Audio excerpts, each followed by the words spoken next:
That's why we need to be very careful how devil is bringing before us. Devil brought before the third temptation. Devil brought before Jesus the glory of everything in this world. He said, if you can just worship me, my God, if you can just worship and bow down for me, I will give you all the glory. I will give you the big mansion. I will make you the president of the United States. I will make you, I will give you millions in your account. I will give you best children. I will give you good marriage. I will give you the blessings of the Lord. Make rich and add no sorrow to it. And that is what the devil is giving us and selling to us in our time and generation. That is what the devil is giving to us to change our focus from serving God. From serving God. What is car? What is big mansion? What I asked myself this morning, what are all these things that we are running after? And even sometimes we run after these things and we get unnecessary sickness, we bring sickness into our body that under normal condition, if you have served the Lord and you are focused on the Lord and contentment with, with the Bible says it's a great gain. Contentment with what you have. Be contented with where God has positioned you and keep working hard, focusing on God to help to sustain you to where God is taking you to. I mean, I challenge us this morning that whatever you are doing, whatever is taking your time, that the focus is not to serve God, then it is from the devil. If God, or if you have a job, you have a career, you have money in the bank account, and all you think is about you, and about you, and about you, and about you, and not to further the kingdom of God, then it is not a blessing from the Lord. It is a curse. Because the Bible said the blessings of the Lord make rich and add no sorrow to it. God will not give you something that will take you away from His presence. God will not give you a blessing with something that will cause you to lose your relationship with Him. And that's why I want us to understand that the whole duty of man is to serve the Lord. Deuteronomy chapter 10, verse 12. The Bible says, and now Israel, what doth the Lord thy God require of thee? But to fear the Lord thy God, to walk in all His ways, to love Him, and to serve the Lord thy God with all thy heart, and with all thy soul, and with all thy mind. So 4 duties of man. Quickly, 4 duties of man. Your duty and my duties are 1, to fear the Lord. After all your toiling and laboring and running up and down in this world, it is the fear of the Lord, number 1. 2, walking in all the ways of the Lord. 3, to love the Lord. And 4, to serve Him with all your heart and your soul. That will make you rapturable.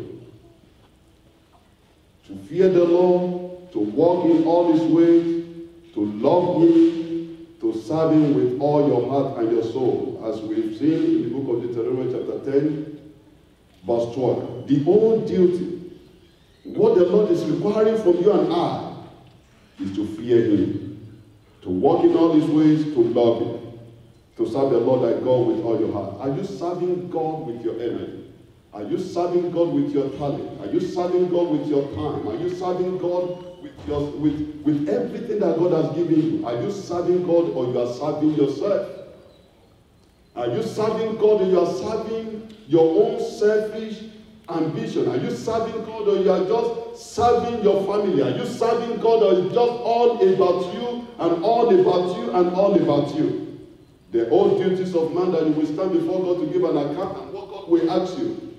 When you stand before Him, you say, son, did you fear me? Daughter, did you walk in all my ways? Son, can I truly say that you love me? And can people around you, and can God truly say you serve Him with all your heart? I'm not saying you serve Him with your mouth, because that is the problem we have today in our generation. People serve God with their mouth, but they don't serve God with their heart. Their heart is so far away from God, but they can talk, they can speak, they can sugarcoat it, they can say anything, but their heart is so far away from God. And that is why we have a lot of people today in the church that you can tell that they are just saying it's just lip service, not heart service. And what the Lord is asking us to do is the Lord wants us to serve Him with all our heart. Running after the things of this world is not the duty of man. Like I said, living in big mansion and all that, to having billions in our account is not the old duty of man. The old duty of man is to serve God. They are all vanity upon vanity. All is vanity. Quickly, let's look at how to stay focused. 4 points to stay focused in the old duty of man. And we'll round up from there. Amen, somebody. The first thing, if you want to stay and understand and walk according to what God is expected from us, the first thing that you need to do is you need to daily read the Word of God and know the Word of God. You need to read. You need to know. You need to understand the Word of God. The Bible says in the book of Psalm 119, verse 11, that we are very familiar with, it said, "I walk.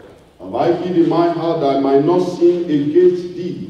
It is the Word of God that kept or saved Jesus from the temptation of the devil. When the devil came to tempt Jesus, if Jesus did not know the Word himself, he would have fallen a victim to that temptation.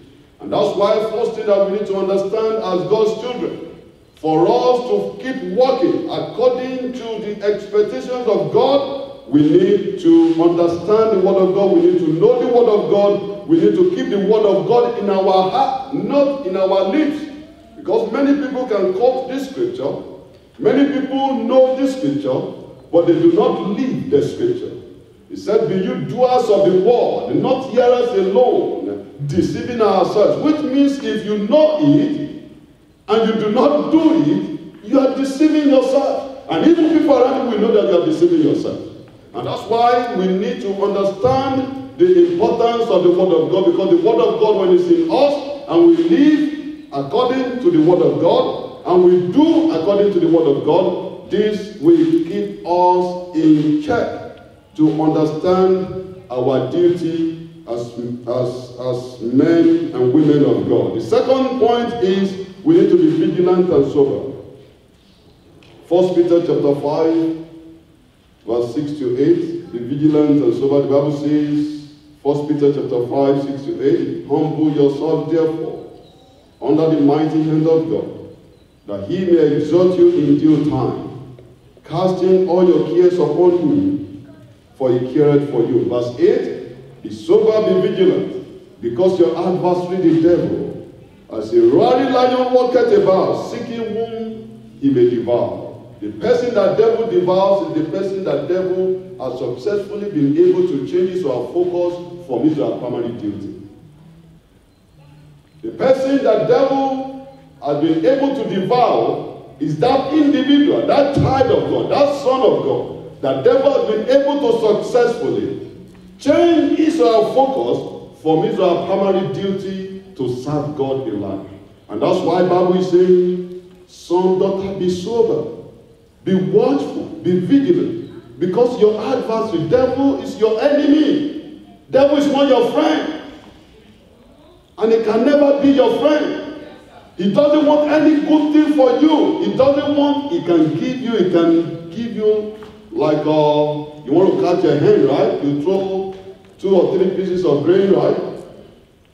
Catches, you eat it, and devil will do what? Devil will catch and slaughter. And that's what devil is doing. The Bible says devil goes about like a roaring lion, seeking whom to devour. Seeking whom? That whom also includes sons and daughters of God. It did not say because you are not a child of God, devil will not come after you. It did not say because you give your life to Jesus as your Lord and personal Savior, will not come after you. It did not say because you speak in tongue, he will not come after you. It did not say because you fast and pray, he will not come after you. Devil is going about seeking whom he may devour. And it is my heartfelt prayer this morning that devil will not devour you, devil will not devour me. In the name of Jesus. As devil is roaring like a roaring lion, running up and down, seeking whom to devour, you and I will not be a victim in the name of Jesus. And we need to understand our primary focus, our primary assignment in life is to serve God. That is the whole duty of man.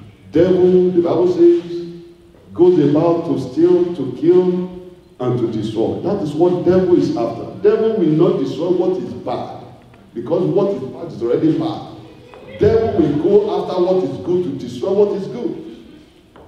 He will not go and steal what has been stolen. He will go after the best to steal it. His primary focus is to kill, to steal, and to destroy. And that's why we need to be vigilant, we need to be watchful, carefully examine ourselves and see where we are in our walk and way with God. Lastly, the next point I want us to see here is, last point we said we need to be watchful, we need to be vigilant. The third point I want us to also look at here is we need to seek first the kingdom of God. What is first is first. The Bible says it's first, then it is first. First cannot be second. Seek ye first the kingdom of God. And that's why in our generation today you hardly hear people talking about, oh, is Jesus coming? Some people even say, Jesus is not coming again. Amen, somebody. We don't hear that kind of message anymore. We don't hear that without holiness, no man can see God. Without holiness, no man can please God. Without holiness, no man can see God, I mean. We don't preach that kind of message anymore. And if you are not holy, how are you going to be raptured? The Bible says we need to seek first the kingdom of God. If you are seeking first the kingdom of God, you will know that holiness is a prerequisite, is a requirement for you to be raptured. And when we have this mindset, thinking about the second coming of Jesus, thinking about the kingdom of God, this will keep us in check. To understand that my duty, Olu, is to serve God. Because after everything in this life, even if I live 1,000 years, or now around 69 years like Methuselah, if I fail to serve God, I will burn in hell, somersault in hell, roll in hell for eternity. The whole duty of man is to serve God. When was the last time, brother and sister, that you thought about the kingdom of God? When was the last time that you thought about the second coming of Jesus? But I can tell you that even this past week you thought about a new mansion. I can tell you in this past week you thought about maybe changing your car. In this past week maybe you thought about getting married. In this past week maybe you even thought about how to kill your enemies. Maybe this past week you thought about, Lord, bless me and bless me and bless me and bless me. But have you said, Lord, prepare me for your second coming? Was that part of your prayer in the past 3 months? Some of us, we have not prayed that prayer point for the past 6 months. But I can tell you, some of us have prayed more than 1,000 prayers on how God should kill our enemies. We pray more than 1,000 prayer points how God should bless us. Safalaka was talking this morning how many people are claiming and saying Abraham's blessings are mine. But how many people can say, Lord, let me explain what Abraham went through. Don't give me a child until I'm 100 years old. How many people can say, oh Lord, let me experience Abraham's experience of troubles? But we can say, Abraham's blessings are mine. Do you know what Abraham went through? Do you know how Abraham trusted God to the very end? Do you know how Abraham did not wait, did not shake, did not allow the things around him to move him? But we can claim Abraham's blessing. But we cannot sacrifice Abraham's sacrifice. Or maybe God gave you one child. And God said, you know what? Go and sacrifice that child. You say, Lord, I will put that devil. That is the voice of the devil. God cannot kill. God is not a murderer. How will he tell me to go and kill? And that's why the Lord is encouraging us this morning to seek first the kingdom of God. When we seek first the kingdom of God, our focus and our attention will be on the kingdom, or will be on the things of God. And lastly, we need to acknowledge God in all our ways. That is the fourth point, as I'm growing close with this. We need to acknowledge God in all our ways. Proverbs chapter 3, verse 6. We need to acknowledge God in all our ways. In all thy ways acknowledge him, and he shall direct thy path. When you acknowledge God, God can lead you to wilderness. And that is what we don't want to hear today. God can lead us. The Bible talked about Jesus before he was tempted. He said the Spirit led him into where? Into wilderness. Jesus, the Spirit will have probably led Jesus to the palace. The Spirit will have probably led Jesus to where the receiver of God. No, the Spirit led Jesus to the wilderness. When you acknowledge God in all your ways, yes, accept it when he leads you to the wilderness. Accept him when he leads you to patience. Accept him when he leads you and you experience disappointment sometimes. Accept him when you pray and he did not answer. Accept him when you ask for something, you fast for 10 days, and night vigil upon night vigil, and God refused to answer. God knows the best. All you need to do, the Bible says, acknowledge him. Many are the afflictions of the righteous. God knows that you are going through whatever you are going through. God knows your pain. God knows your suffering. All you need to do is to acknowledge him in all your ways, and God will direct your path. Where God will lead you, you may not know. You say, Lord, I just surrender my path to you. Just lead me. If you lead me to the fiery furnace, I am ready, like 3 Hebrew children. Just lead me to wherever you want to lead me. I have acknowledged you in all my ways, Lord. My life is yours. I am yours, Lord. Do whatever you want to do with my life. When we come to that point and we surrender ourselves to God, then God will be able to lead us to where he has destined us to do, because he knows that our service to him has consumed our heart. And that's why this morning, brothers and sisters, I want to submit to us that change your focus, your mentality on the things that you run after. Stop running after those things. If you run after them, make sure that you are running after them because you want to use them to serve God. If you are not using them to serve God, it's a wrong motive, because at the end of the day, the mansion you have, the cars you have, the wife, the husband, the children, and all the things that we are running after will end in this world, and even in eternity to come, they will not count. It won't count. And I pray the Lord will help us in Jesus' name. That as we go out this morning, as we continue in our walk with the Lord will give us the enabling grace and ability to serve God with all our hearts, to love God, to yield ourselves to him, to surrender ourselves to him. And I pray that the grace of God will be sufficient for us in Jesus' name. Amen, somebody. Amen. Shall we stand up?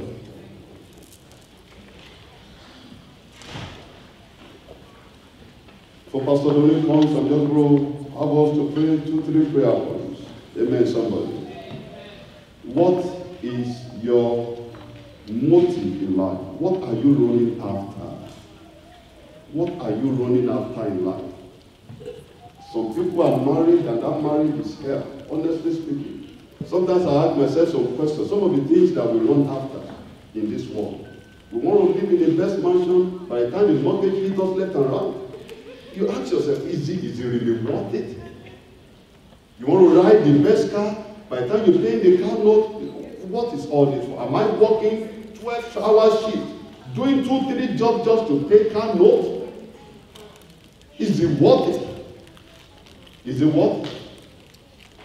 And that's why I want us to pray and ask God this morning. I say, Father, in the name of Jesus, change my focus. Father, change my focus. Change my focus. Let me focus on you, the author and the finisher of my faith. Let my totality be surrendered to you, God.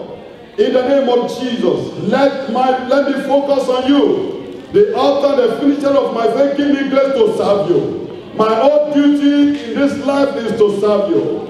My major responsibility in this life is to serve you. Therefore, whatever that is taking your service away from my life, and therefore every distraction from serving your God, I pray this morning that you will remove it from my life, oh God. In the name of Jesus, whatever God needs to remove, whatever God needs to take away, Father, I pray this morning, my God and my Father, let my totality, let me surrender myself to you, God, in the name of Jesus. Let me serve you in season and out of season.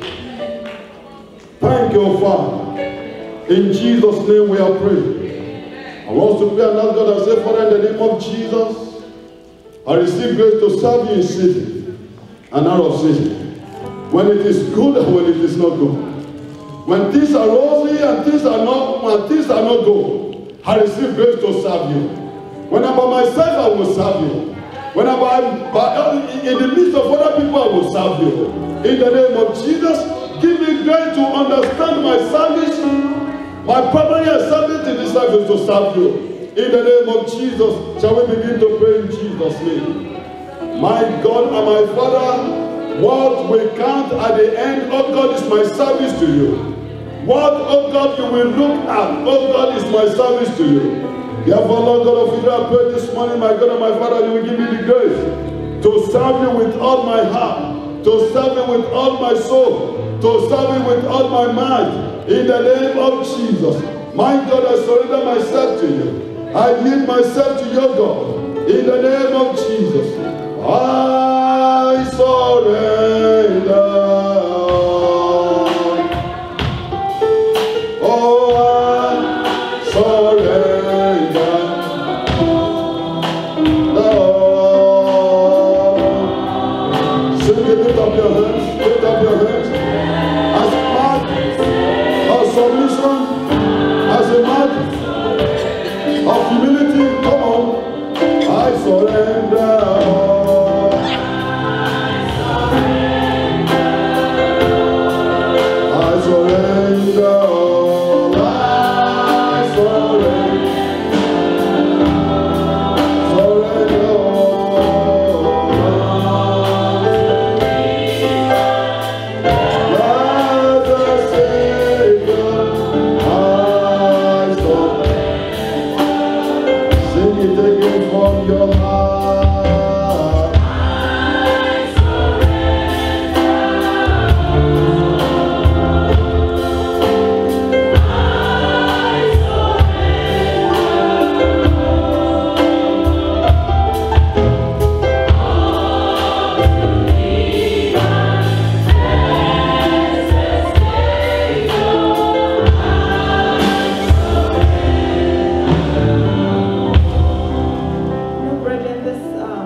Serve God.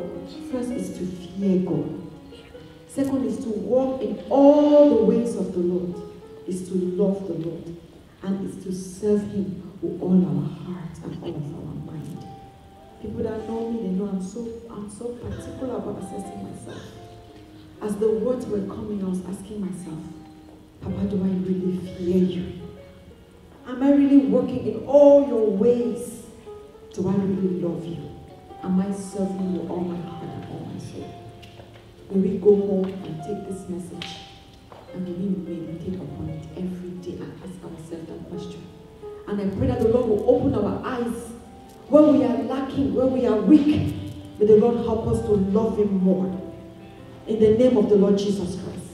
And I like where He concluded by telling us some of the things that can help us stay focused to the work of the Lord. How can we stay focused to this whole duty of man to serve God? How can we stay focused in doing this? Amen. It says daily we should read the word of the Lord. I'm telling you that even ministers of the gospel that don't read the word of the Lord daily. Hallelujah. I talk to people sometimes and I ask you, where's your Bible reading plan? What did you read this morning? Some people don't even remember. Hallelujah. For us to win this race. Daily, he says, daily, we read the word of God. He says, second is that we should be vigilant. We should be vigilant. Adults these days have more peer pressure, I'm telling you, than even children. I have seen it. Working in big organizations, you see peer pressure in adults. Because now your friend has bought a big Lexus, then everybody has a Lexus parked out. Hallelujah. Is that our duty?